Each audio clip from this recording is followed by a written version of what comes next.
Welcome to TNPSC லட்சிய விதைகள் channel. இன்னைக்கு இந்த வீடியோவில் என்ன பார்க்க போகிறோம் அப்படின்னா 2017ஆம் ஆண்டு நடந்த குரூப் 2A எக்ஸாமோட தமிழ் ப்ரீவியஸ் இயர் கொஸ்டின் தான் நம்ம பார்க்க போகிறோம். நம்ம ஆல்ரெடி சொல்லியிருந்தோம் என்ன அப்படின்னா டெய்லியுமே 25 கொஸ்டின்ஸ் வந்து அப்டேட் பண்ணுறோம் குரூப் 4 எக்ஸாம் முடிகிற வரைக்கும் அப்படிங்கிறத சொல்லியிருந்தோம். அதன் அடிப்படையில் 1775 கொஸ்டின்ஸ் இது வரைக்கும் நம்ம அப்டேட் பண்ணிட்டோம். இது வரைக்கும் யாரும் அந்த வீடியோவை பார்க்கல அப்படின்னா பாருங்கள், லிங்க் டிஸ்கிரிப்ஷனில் தரேன். இன்னைக்கு வந்து ஒரு 25 கொஸ்டின்ஸ் பார்ப்போம். அதற்கு முன்னாடி நீங்கள் சப்ஸ்கிரைப் பண்ணாமல் பார்த்துக்கிட்டு இருந்தால் சப்ஸ்கிரைப் பண்ணிட்டு பாருங்கள், உங்கள் ஃப்ரெண்ட்ஸுக்கும் ஷேர் பண்ணுங்கள், ஒரு லைக் போட்டு வீடியோ ஸ்டார்ட் பண்ணுங்கள். அது எங்களுக்கு இன்னும் மோட்டிவேட்டடாக இருக்கும். ஓகே, ஃபஸ்ட்டு கொஸ்டின் பொறுத்துக. அதாவது நயனம் அப்படிங்கிற அந்த ஒரு சொல்லுக்கு என்ன பொருள் அப்படின்னா கண்கள் அப்படிங்கிற அந்த ஒரு பொருள் இருக்குது. இந்து அப்படிங்கிற அந்த ஒரு சொல்லுக்கு நிலவு அப்படிங்கிற அந்த ஒரு பொருள் தரும். முறுவல் அப்படிங்கிற சொல்லுக்கு புன்னகை அப்படிங்கிற பொருள் இருக்குது. அல் அப்படின்னா இருள் அப்படிங்கிற அந்த ஒரு பொருளை குறிக்கும். ஓகேங்களா? ஓகே, அப்போ இதற்கான ஆன்சர் என்ன அப்படின்னா ஆப்ஷன் ஏ 3, 4, 2, 1 தான் இதற்கான ஆன்சர். ஓகே, செகண்ட் கொஸ்டின் நற்றிணையை தொகுப்பித்தவர் யார் அப்படிங்கிறது. நற்றிணையை தொகுப்பித்தவர் யார் அப்படின்னா ஆப்ஷன் ஏ பன்னாடு தந்த மாறன் வழுதி அவர்கள் தான் நற்றிணையை வந்து தொகுப்பித்தவர். ஓகே, இந்த நற்றிணையை பற்றி நம்ம எக்ஸ்ட்ரா டீட்டெயில்ஸ் பார்ப்போம். இந்த நற்றிணைக்கு வழங்கக்கூடிய அடைமொழி என்ன அப்படின்னா நல்ல திணை அப்படிங்கிறது தான் இந்த நற்றிணைக்கு வழங்கக்கூடிய அடைமொழி. ஓகே, அது மட்டும் இல்லாமல் இந்த நூல் பார்த்திங்க அப்படின்னா 400 பாடல்களை கொண்டுள்ளது நற்றிணை. இதோடைய அடி வரையறையை எத்தனை அப்படின்னா 9 to 12. ஓகேங்களா? ஆல்ரெடி தொகுப்பித்தவன் யார் அப்படின்னா பன்னாடு தந்த மாறன் வழுதி. தொகுத்தவர் யார் அப்படின்னா தெரியவில்லை. அதுதான். இப்போ உங்களுக்கு ஒரு கொஸ்டின், இந்த நற்றிணை நூலில் வந்து கடவுள் வாழ்த்து பாடியவர் யார் அப்படின்னு தெரிஞ்சால் நீங்கள் கமெண்ட் பண்ணுங்க. ஓகேங்களா? ஓகே, நெக்ஸ்ட் கொஸ்டின் உரிய பொருளை தேர்ந்தெழுதுக. புரிசை அப்படிங்கிற அந்த ஒரு சொல்லுக்கு என்ன பொருள் அப்படின்னா ஆப்ஷன் சி மதில் அப்படிங்கிற அந்த ஒரு பொருள் இருக்குது. நெக்ஸ்ட் கொஸ்டின் சரியான பொருளை தேர்ந்தெடுக்க. உருமு அப்படிங்கிற அந்த ஒரு சொல்லுக்கு என்ன பொருள் அப்படின்னா ஆப்ஷன் பி இடி அப்படிங்கிற அந்த ஒரு பொருள் இருக்குது. ஓகேங்களா? உருமு அப்படிங்கிற அந்த ஒரு சொல்லுக்கு இடிங்கிற பொருள் இருக்குது. Okay, next question Kulasekhara Alvar இயற்றிய நூல் எது அப்படிங்கிறது. இதற்கான ஆன்சர் என்ன அப்படின்னா ஆப்ஷன் பி 4000 திவ்ய பிரபந்தம். அதுதான் வந்து குலசேகர ஆழ்வார் வந்து இயற்றியது. ஓகே, இதில் பார்த்தீங்க அப்படின்னா இந்த குலசேகர ஆழ்வார் வந்து பெருமாள் திருமொழி அப்படிங்கிற அந்த ஒரு நூலையும் வந்து இவர் இயற்றியிருக்காரு. பெருமாள் திருமொழி நூலை இயற்றியிருக்காரு. இந்த பெருமாள் திருமொழி பார்த்தீங்க அப்படின்னா எத்தனை பாடல்களை கொண்டுள்ளது அப்படின்னா 105 பாடல்களை கொண்டுள்ளது இந்த பெருமாள் திருமொழி. ஓகேங்களா? ஓகே, இது பார்த்தீங்க அப்படின்னா 4000 திவ்ய பிரபந்தத்தில் 5வது திருமொழியாக வைக்கப்பட்டது தான் என்ன அப்படின்னா இந்த பெருமாள் திருமொழி அது. ஓகே, இப்போ உங்களுக்கு ஒரு கொஸ்டின், அதாவது இந்த குலசேகர ஆழ்வார் அவர்கள் வந்து எந்த நூற்றாண்டை சேர்ந்தவர் அப்படின்னு தெரிஞ்சால் நீங்கள் கமெண்ட் பண்ணுங்கள். ஓகேங்களா? ஓகே, அது மட்டும் இல்லாமல் இந்த பெருமாள் திருமொழி வந்து யாரை பற்றி பாடுது அப்படின்னா கேரளா மாநிலத்தில் இருக்கக்கூடிய பாலக்காடு, அங்கே இருக்கக்கூடிய வித்துவக்கோடு அப்படிங்கிற அந்த ஒரு இடத்துல இருக்கக்கூடிய பெருமாளை வந்து அன்னையாக உருவகித்து பாடுது. ஓகேங்களா? எதை இப்போ யாரை உருவகிக்குது அப்படின்னா பெருமாளை வந்து அன்னையாக உருவகித்து பாடுறது தான் இந்த பெருமாள் திருமொழி அப்படிங்கிற நூல். ஓகே, நெக்ஸ்ட் கொஸ்டின் பார்க்கறதுக்கு முன்னாடி இங்கு ஒரு சிறு தகவல். எதற்காக நம்ம இந்த ப்ரீவியஸ் இயர் கொஸ்டின்ஸ் பார்க்குறோம் அப்படிங்கிறது. அதாவது பார்த்தீங்க அப்படின்னா தமிழ் ஓல்டு புக்கிலேருந்து கிட்டத்தட்ட 10லேருந்து 15 கொஸ்டின்ஸ் கேட்பாங்க. அதை நீங்கள் முழுமையாக அடிக்கணும் அப்படின்னா நீங்கள் ப்ரீவியஸ் இயர் கொஸ்டின்ஸ் மட்டுமே பார்த்தாலே போதுமானது. உங்களால் வந்து முழு மதிப்பெண்களை எடுத்துட முடியும். ஏன்னா பார்த்தீங்க அப்படின்னா அதாவது ப்ரீவியஸ் இயர் கொஸ்டின்ஸ் வந்து ஆப்ஷன் முதற்கொண்டு மாற்றாமல் அப்படியே கேட்பாங்க. ப்ளஸ் பார்த்தீங்க அப்படின்னா இந்த ப்ரீவியஸ் இயர் கொஸ்டின்ஸ் பார்க்கறது மூலிமா ஓவராலாக வந்து நீங்கள் தமிழில் வந்து நல்லா ஸ்ட்ரென்த் ஆவீங்க. ப்ளஸ் வந்து எந்தெந்த ஏரியாக்களில் எப்படிலாம் கொஸ்டின்ஸ் கேட்குறாங்க அப்படிங்கிற அந்த ஒரு புரிதலும் இந்த ப்ரீவியஸ் இயர் கொஸ்டின்ஸ் பார்க்கறது மூலியமாக நமக்கு கிடைக்கும். ஓகே, நெக்ஸ்ட் கொஸ்டின் கள்ள வேடம் புனியாதே பல கங்கையில் உன் கடம் நனையாதே. இதில் கடம் என்பதன் பொருள் என்ன அப்படிங்கிறது. என்ன அப்படின்னா ஆப்ஷன் ஏ உடம்பு அப்படிங்கிறது தான் கடம் அப்படிங்கிற அந்த ஒரு சொல்லோட ஒரு பொருள். ஓகே, நெக்ஸ்ட் கொஸ்டின் திருஞான சம்பந்தருக்கு தொடர்பில்லாத தொடரை தேர்ந்தெடுக்க. அதாவது இதில் திருஞான சம்பந்தருக்கு தொடர்பில்லாத தொடர் என்ன அப்படின்னா அப்பூதி அடிகளின் மூத்த மகளை உயிர் பெற செய்தார் அப்படிங்கிறது. மகள் வராது, மகன். ஓகேங்களா? மகனை தான் என்ன பண்ணியிருப்பார் அப்படின்னா உயிர் பழுத்த செஞ்சிருப்பார். அப்போ இதுதான் பொருந்தாதது. மற்ற மூன்றுமே பார்த்தீங்க அப்படின்னா பொருந்தக்கூடியது தான். உமையால் பொற்கிணத்தில் அளித்த ஞானப்பாலை உண்டார் அப்படிங்கிறது சரி. 220 தலங்கள் வழிபட்டார் அப்படிங்கிறதும் திருஞான சம்பந்தர் தான்.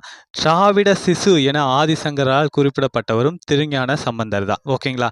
இந்த 3 பாயிண்ட்டையுமே நீங்கள் நோட் பண்ணுங்க. Very very important. இதை என்ன பண்ணுவாங்க அப்படின்னா திடீர்னு ஒரு கொஸ்டின் மாதிரி கொடுப்பாங்க. திராவிட சிசு என ஆதிசங்கரால் குறிப்பிடப்பட்டவர் யார் அப்படின்னு சொல்லிட்டு திருநாவுக்கரசர், திருஞான சம்பந்தர், சுந்தரர், மாணிக்கவாசகர் இந்த மாதிரி கூட கொடுப்பாங்க. இந்த 3 பாயிண்ட்டுமே நீங்கள் வந்து நோட் பண்ணுங்க. இதை மக்கப் பண்ணிருங்க. இம்பார்ட்டன்ட். ஓகே. அதற்கு பின்னாடி பார்த்தீங்க அப்படின்னா, இந்த திருஞான சம்பந்தரை பத்தி எக்ஸ்ட்ரா டீட்டெயில்ஸ் நம்ம பார்ப்போம். அதாவது இவர் பிறந்த ஊர் என்ன அப்படின்னா, சீர்காழி. இதில தான் திருஞான சம்பந்தர் அவர்கள் பிறந்தாங்க. ஓகே. இவருடைய இயற்பெயர் என்ன அப்படின்னா, ஆளுடைய பிள்ளை அப்படிங்கிறது தான் இவருடைய இயற்பெயர். என்ன? ஆளுடைய பிள்ளை அப்படிங்கிறது திருஞான சம்பந்தருடைய இயற்பெயர். ஓகே. Next question. உமறு புலவர் பாடிய முதுமொழி மாலை என்ற நூலில் உள்ள பாக்கள் எத்தனை அப்படின்னா, ஆப்ஷன் சி 80 பாக்கள். ஓகேங்களா? ஓகே. இந்த முதுமொழி மாலை பார்த்தீங்க அப்படின்னா, உமறு புலவர் நபிகள் நாயகத்தின் மீது பாடப்பட்டது. ஓகேங்களா? நபிகள் நாயகத்தை பற்றி தான் உமறு புலவர் அவர்கள் இந்த நூலில் பாடியிருப்பாங்க. ஓகே. அதற்கு முன்னாடி பாருங்க. அதாவது இது சம்பந்தமா எக்ஸ்ட்ரா டீட்டெயில்ஸ், உமறு புலவர் சம்பந்தமா எக்ஸ்ட்ரா டீட்டெயில்ஸ் பார்ப்போம். அவர் எழுதிய இன்னொரு நூல் என்ன அப்படின்னா, சீரா புராணம் அப்படிங்கிற நூல். இந்த சீரா அப்படிங்கிற அந்த புராணம் பார்த்தீங்க அப்படின்னா, சீரத் அப்படிங்கிறது அந்த அரபு சொல்லிருந்து வந்தது தான் இந்த சீரா அப்படிங்கிறது. சீரா அப்படின்னா என்ன அர்த்தம் அப்படின்னா, வாழ்க்கை அப்படிங்கிறது அர்த்தம். ஓகே. அதே வந்து புராணம் அப்படின்னா என்ன அர்த்தம் அப்படின்னா, வரலாறு அப்படிங்கிறது அர்த்தம். ஓகேங்களா? ஓகே. நபிகள் நாயகத்தின் வரலாறை சொல்றதுனால இதுக்கு என்ன பெயர் வச்சிருப்பாங்க அப்படின்னா, சீரா புராணம் அப்படின்னு சொல்லி வச்சிருப்பாங்க. ஓகே. அதாவது வள்ளல் சீதகாதி தான் இந்த நூலை இயற்றணும் அப்படின்னு உமறு புலவர் அவர்களை வேண்டிக்கிட்டாரு. ஓகேங்களா? அதன் அடிப்படையில் இவர் என்ன பண்ணியிருப்பாரு அப்படின்னா இயற்றியிருக்காரு. இந்த சீரா புராணம் பார்த்தீங்க அப்படின்னா 3 காண்டங்களை கொண்டுள்ளது. 92 படலங்களை கொண்டுள்ளது. 5027 பாடல்களை கொண்டுள்ளது. ஓகே. இந்த சின்ன சீரா, அதாவது இந்த நூலை முடிக்கிறதுக்கு முன்னாடி உமறு புலவர் அவர்கள் வந்து இறந்துருவாங்க. அதனால பெண்டிங் இருக்கிற அந்த சில பாடல்களை வந்து என்ன பண்ணியிருப்பாரு அப்படின்னா, சின்ன சீரா அப்படிங்கிற அந்த ஒரு நூலா வந்து தொகுத்திருப்பாங்க. அந்த நூலை எழுதியவர் யாரு அப்படின்னா, பனு அகமது மரைக்காயர் அவர்கள் தான் சின்ன சீரா அப்படிங்கிற அந்த ஒரு நூலை வந்து எழுதியிருப்பாரு. ஓகே. இந்த உமறு புலவர் பார்த்தீங்க அப்படின்னா, எட்டயபுரம் அரசவை புலவராக இருந்திருக்காரு. அது மட்டும் இல்லாம, இந்த உமறு புலவர் யாருடைய மாணவர் அப்படின்னு தெரிஞ்சா நீங்க கமெண்ட் பண்ணுங்க. ஓகேங்களா? ஓகே. இதில பார்த்தீங்க அப்படின்னா, இந்த உமறு புலவரை ஆதரித்த 2 வள்ளல்கள் இருக்காங்க. யார் யார் அப்படின்னா, வள்ளல் சீதகாதி 1, அடுத்து அப்துல் காசிம் மரைக்காயர் அவர்கள். ஓகேங்களா? இந்த 2 நபர்களுமே வந்து இந்த நூல் வந்து வெளிவர பெரும் பங்கு ஆற்றியவர்கள். ஓகே. Next question. சாலை இளந்திரையனின் தமிழக அரசின் பாவேந்தர் விருது பெற்ற ஆண்டு எது? ஓகேங்களா? ஆப்ஷன் பி தான் இதற்கான ஆன்சர். 1991ஆம் ஆண்டு. ஓகேங்களா? பாவேந்தர் விருது அவர் பெற்றது வந்து 1991.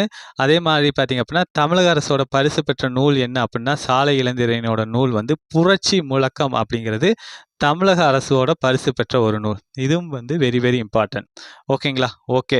இந்த சாலை இளந்திரையனோட மனைவி யார் அப்படின்னா, சாலினி இளந்திரையன் அவர்கள் தான்.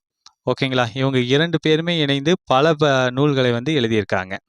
Okay. Next question. Nandi Kalambakam யார் மீது பாடப்பெற்றது அப்படின்னா, ஆப்ஷன் சி 3ஆம் நந்திவர்மனை பற்றி தான் பாடப்பட்டது. அதாவது இந்த 3ஆம் நந்திவர்மனை தெல்லாறு எறிந்த நந்திவர்மன் அப்படின்னு சொல்லுவாங்க. இந்த நந்தி கலம்பகம் எந்த நூற்றாண்டை சேர்ந்தது அப்படின்னா, 9ஆம் நூற்றாண்டை சேர்ந்தது. இந்த நந்தி கலம்பகத்தோட ஆசிரியர் பெயர் தெரியவில்லை. ஓகே. Next question. 8 தொகை நூல்களுள் முதலாவதாக அமைந்த நூல் எது அப்படின்னா, ஆப்ஷன் பி நற்றிணை அப்படிங்கிற அந்த ஒரு நூல் தான் முதலாவதாக அமைந்த நூல். அதாவது நல்ல திணை அப்படிங்கிற அந்த அடைமொழியால் குறிக்கப்படக்கூடிய நூல். 400 பாடல்களை கொண்டுள்ள ஒரு நூல். அது மட்டும் இல்லாமல் 9 to 12 அடி வரையறைகளை கொண்ட நூல். தொகுப்பித்தவன் யாரு இந்த நன்னூலை அப்படின்னா, பன்னாடு தந்த பாண்டியன் மாறன் வழுதி அவர்கள். ஓகே. Next question. சடையப்ப வள்ளலால் ஆதரிக்கப்பெற்றவர் யார் அப்படின்னா, ஆப்ஷன் பி கம்பர் அவர்கள் தான் சடையப்ப வள்ளலால் ஆதரிக்கப்பெற்றவர். இது உமறு புலவர் ஆதரித்தவங்க யார் அப்படின்னா, வள்ளல் சீதகாதி அப்துல் காசிம் மரைக்காயர் அவர்கள் தான். ஓகேங்களா? ஓகே. Next question. சரியான தொடரை கண்டறிக. அதாவது இரட்டை காப்பியம் என்பன என்ன அப்படின்னா, அதாவது ஆப்ஷன் சி சிலப்பதிகாரமும் மணிமேகலையும் தான் இரட்டை காப்பியம் அப்படின்னு சொல்றாங்க. என்ன காரணம் அப்படின்னா, இரண்டுமே ஒன்றோடு ஒன்று கதை தொடர்பு கொண்டது. அதனால வந்து என்ன சொல்றாங்க அப்படின்னா, சிலப்பதிகாரமும் மணிமேகலையும் இரட்டை காப்பியங்கள் அப்படின்னு சொல்றாங்க. இந்த சிலப்பதிகாரத்தை இயற்றியவர் யார் அப்படின்னா, இளங்கோவடிகள் அவர்கள். ஓகே, இப்போ உங்களுக்கு ஒரு கொஸ்டின். இந்த இளங்கோவடிகள் எந்த நூற்றாண்டை சேர்ந்தவர் அப்படின்னு தெரிஞ்சா நீங்க கமெண்ட் பண்ணுங்க. மணிமேகலை இயற்றியவர் யார் அப்படின்னா, சீத்தலை சாத்தனார் அவர்கள். இந்த மணிமேகலை நூல் பார்த்தீங்க அப்படின்னா 30 காதைகளை கொண்டுள்ளது. பௌத்த சமயத்தை சார்புடையது. அது மட்டும் இல்லாம பார்த்தீங்க அப்படின்னா, இந்த 30 காதைகள்ல முதல் காதை எது அப்படின்னா, மணிமேகலையில விலாவரை காதை தான் முதல் காதை. ஓகேங்களா? ஓகே. Next question. வெள்ளிப்பிடி அருவா விடலப்பிள்ள கையருவா சொல்லி அடிச்ச அருவா பாடல் எவ்வகையை சார்ந்தது அப்படின்னா, ஆப்ஷன் ஏ தொழில் பாடல் வகையை சார்ந்தது தான் இந்த பாடல். Okay, next question. யாமறிந்த புலவரிலே இளங்கோவை போல் வள்ளுவனை போல் கம்பரை போல் என பூமிதனில் யாங்கனுமே பிறந்ததில்லை என பாடியவர் யாரு அப்படின்னா, ஆப்ஷன் சி பாரதியார் அவர்கள் தான். ஓகேங்களா? இந்த வரிகளில் இளங்கோவை மட்டும் பாட மாட்டாரு. கம்பர், அப்புறம் பார்த்தீங்க அப்படின்னா வள்ளுவர், இவர்கள் எல்லாமே சிறப்பித்து பாடியிருப்பார் பாரதியார் அவர்கள். Okay, next question. தமிழ்நாட்டில் நடத்தப்பட்ட முதல் தேசிய சமுதாய நாடகம் எது அப்படின்னா, ஆப்ஷன் ஏ கதரின் வெற்றி அப்படிங்கிறது தான் தமிழ்நாட்டில் நடத்தப்பட்ட முதல் தேசிய சமுதாய நாடகம். Okay, next question. படித்து புரிந்து சரியான விடையை தேர்ந்தெடு. ஓகே, அதாவது பாயிண்ட் 1, தலைமை உன்னை தேடிக்கொண்டு வந்தால் வரட்டும், நீ அதை தேடிக்கொண்டு போய் அலையாது. நீ தேட வேண்டுவது தொண்டு, தொண்டுக்கு முந்து தலைமைக்கு பிந்து என்பது உன் நெறியாக இருக்கட்டும் என கூறியவர் யாரு அப்படின்னா, ஆப்ஷன் பி, அதாவது மூவா எழுதிய கடித வரிகளில் தான் இந்த ஸ்டேட்மெண்ட் எல்லாமே இருக்கு. Okay, next question. வட்டமேசை மாநாடு நடந்த ஆண்டு எது அப்படிங்கிறது. அதாவது இதில் நடந்த ஆண்டு என்ன அப்படின்னா, ஆப்ஷன் சி 1930ஆம் ஆண்டு தான் வட்டமேசை மாநாடு வந்து ஃபஸ்ட்டாக வந்து ஸ்டார்ட் பண்ணியிருப்பாங்க. ஓகேங்களா? அதில் வந்து கலந்துக்கிட்ட அம்பேத்கர் அவர்கள் என்ன சொல்லியிருப்பார் அப்படின்னா, அரை வயிற்று கஞ்சிக்கு அல்லல் படும் ஊமைகளின் உறுப்பினராக நான் பேசுகிறேன் அப்படின்னு சொல்லிட்டு அவர் தன்னுடைய கருத்துக்களை வந்து எடுத்து வைப்பார். அந்த மாநாட்டில் வந்து இடஒதுக்கீடு அப்படிங்கிற அந்த ஒரு கான்செப்டை வந்து அம்பேத்கர் அவர்கள் ஸ்ட்ராங்காக சொல்லுவார். Okay, next question. பகுத்தறிவு கவிராயர் என தமிழக மக்களால் போற்றப்பட்டவர் யார் அப்படின்னா, ஆப்ஷன் பி உடுமலை நாராயண கவி அவர்கள் தான் பகுத்தறிவு கவிராயர் அப்படின்னு வந்து போற்றப்படுறாரு. ஓகேங்களா?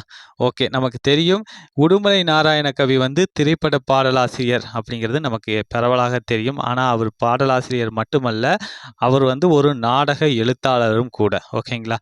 ஓகே, அடுத்து பார்த்தீங்க அப்படின்னா, இவருக்கு இருக்கக்கூடிய இன்னொரு சிறப்பு என்ன அப்படின்னா, வெரி வெரி இம்பார்ட்டன்ட், இதை நோட் பண்ணுங்க. நாட்டுப்புற இசையின் எளிமையை கையாண்டு கவிதைகள் எழுதியவர் யாரு? நாட்டுப்புற இசையோட அந்த எளிமையை கையாண்டு கவிதைகள் எழுதியவர் யாரு அப்படின்னா, உடுமலை நாராயண கவி அவர்கள் தான். ஓகேங்களா?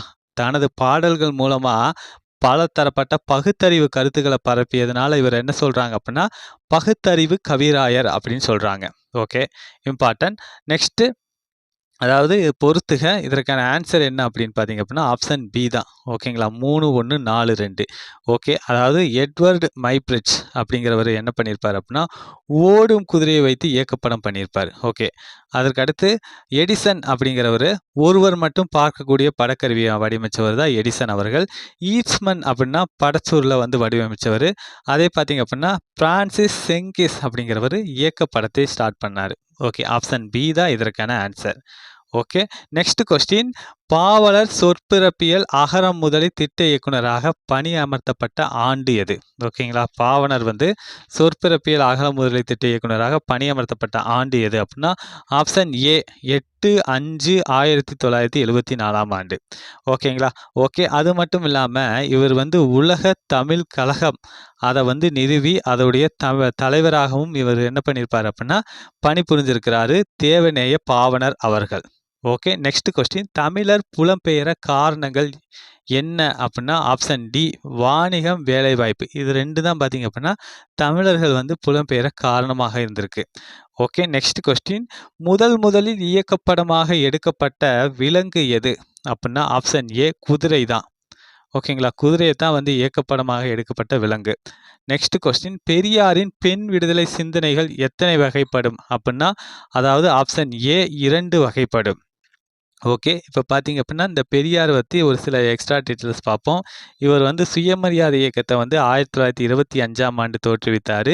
இவருக்கு பெரியார் அப்படிங்கிற அந்த ஒரு பட்டம் பார்த்தீங்க அப்படின்னா 1938 நவம்பர் 13ஆம் நாள் வந்து சென்னையில் வந்து இவருக்கு பெரியார் அப்படிங்கிற அந்த ஒரு பட்டத்தை வந்து பெண்கள் மாநாட்டில் கொடுத்தாங்க. ஓகேங்களா? ஓகே, அது மட்டும் இல்லாமல் இவருக்கு வந்து தெற்கு ஆசியாவின் சாக்ரட்டிஸ் அப்படிங்கிற அந்த ஒரு பட்டம் வந்து 27/6/1970 அப்போ அதாவது ஐநாவோட யுனெஸ்கோ வந்து அமைப்பு வந்து வழங்கியது. ஓகேங்களா? ஓகே, இந்த எல்லாமே எக்ஸ்ட்ரா டீட்டெயில்ஸ் நீங்கள் நோட் பண்ணுங்கள். Very very important. ஓகேங்களா? ஓகே, அது மட்டும் இல்லாமல் இவர் வந்து உண்மை, ரிவோல்ட்டு, குடியரசு, விடுதலை இந்த மாதிரியான இதழ்களையும் இவர் நடத்தி வந்திருக்காரு. நெக்ஸ்ட் கொஸ்டின் இந்தியாவில் மட்டுமல்லாமல் டேஸ் டேஸ் ஆகிய நாடுகளில் குடியரசுத் தலைவர்களாகவும் தமிழர்கள் தேர்ந்தெடுக்கப்பட்டுள்ளனர் என்பது தமிழ் இனத்துக்கு பெருமை சேர்க்கிறது அப்படிங்கிற இந்த இது இருக்குது. இதில் வந்து எந்த 2 நாடுகள் அப்படின்னா ஆப்ஷன் பி சிங்கப்பூர், மொரீசியஸ். ஓகேங்களா? அந்த நாடுகள்லாம் பார்த்தீங்க அப்படின்னா குடியரசுத் தலைவர்களாகவும் தமிழர்கள் வந்து நியமிக்கப்பட்டிருக்காங்க. இதை எப்படி ஞாபகம் வச்சுக்கலாம் அப்படின்னா சிமோ அப்படிங்கிறத மட்டும் நீங்கள் ஞாபகம் வச்சுக்கோங்க, மறக்காது. அதாவது சிமோ அப்படின்னா குடியரசுத் தலைவர்களாக இருக்காங்க அப்படிங்கிற மாதிரி ஞாபகம் வச்சுக்கோங்க. Singapore, Mauritius. ஓகே, நம்ம 25 கொஸ்டின்ஸ் பார்த்துட்டோம். இது வரைக்கும் நீங்கள் சப்ஸ்கிரைப் பண்ணாமல் பார்த்துக்கிட்டு இருந்தால் சப்ஸ்கிரைப் பண்ணிட்டு பாருங்கள். உங்கள் ஃப்ரெண்ட்ஸுக்கும் ஷேர் பண்ணுங்கள். மீண்டும் அடுத்த வீடியோவில் சந்திப்போம். தேங்க்யூ.